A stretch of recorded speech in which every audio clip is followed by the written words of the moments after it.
Magkakamag-anak. Diba? That's right. Exciting talaga yan. Pero kasing exciting ba kaya yan ng feeling ng isang tao, okay, na tuwing nakikita o makakasama ang crush niya, aba, kinikilig ba siya? Or gustong tumalon sa tuwa? Gusto ko ganyan. Aba, malalaman natin yan ngayong umaga sa isa na namang oras nating pagsasama. Sino-sino nga ba ang may masasabing crush ng bayan sa local showbiz? Ano naman kaya ang basehan para sila ang kadalasang masabing crush ng bayan? Yes! Oo, para mahilo ang mga kababaihan sa kanila. Yes, malalaman din natin yan mamaya. Lalo na sasagutin natin kung Crush ko? Crush mo? crush ng bayan, ano ba ang kilig ng batayan? Yun, ano nga ba? Pero nga ba, malalaman natin yan mamaya-maya. Sino-sino nga ba ang mga babae ating bisita na certified crush ng bayan? Eto na sila. Mga sis, make way for the female crush ng bayan na magkikwento sa mga crush nilang nagkakapuhan. Crush ng bayan dahil maganda at inosente. Dating sa monte, crush ng bayan dahil sa ganda niya'y tumatagal. Era Madrigal, crush ng bayan dahil pretty at wili-wili. Sheila Halili, crush ng bayan dahil gorgeous na modelo. Tapos Paraiso, young crush ng bayan dahil looking grown up sa edad niyang 14. Julia San Jose, another crush ng bayan dahil sa actor niya ay malakas. Jasmine Villegas, humanda na sa pagsanit ng pwesto ng mga crush ng kalalakihan. Simulan yan sa masayang sayawan. Not like I think every time we touch. It's just some little thing.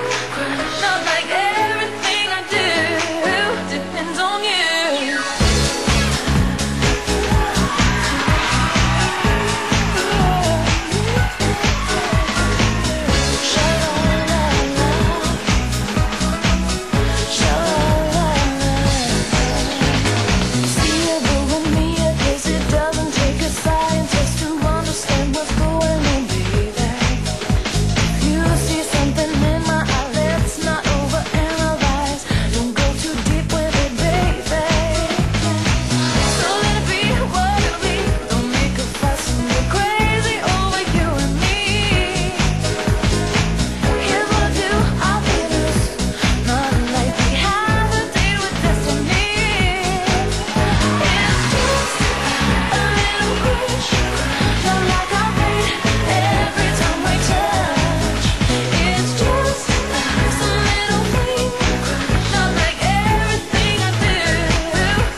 Simulan na natin ang chikahang kiligan dahil tungkol sa mga crushes ang ating pag-uusapan.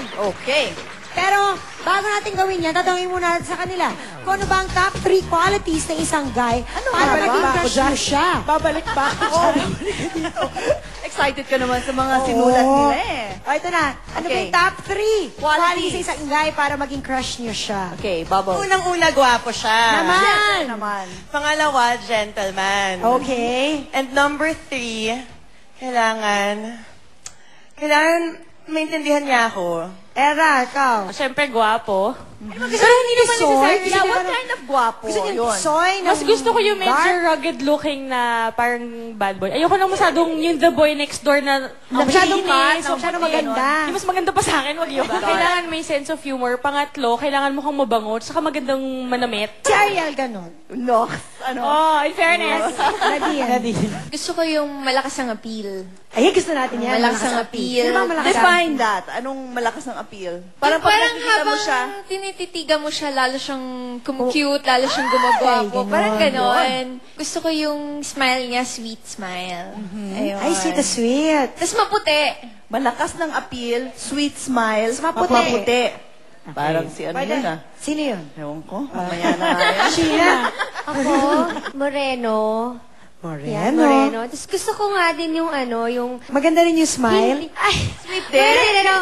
Gusto ko yung ano, yung pag kami, kunyari kaming dalawa, hindi siya, madaldal siya, pero pag sa maraming tao, gusto ko yung tahimik lang. Siya yung misteryoso, pero sweet, alam mo yung gano'n. mysterious. Tapos gusto ko Gusto din, ni Sheena yung maganda yung buhok? Maganda ang buhok. Tsaka ang ngiti. Parang Maganda kilala ko na yan. Parang kilala ko kung sino yung Okay lang naman kahit Yan. ikatangkaran, di ba?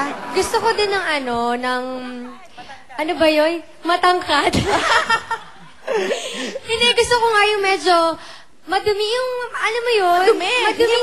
Ragged. Ragged, pero Ragged. mabango siya. Alam mo yun? Ganon. Ito si initials niya. Ito gusto ko na si Julian, syempre, di ba nagdadalaga? Yan.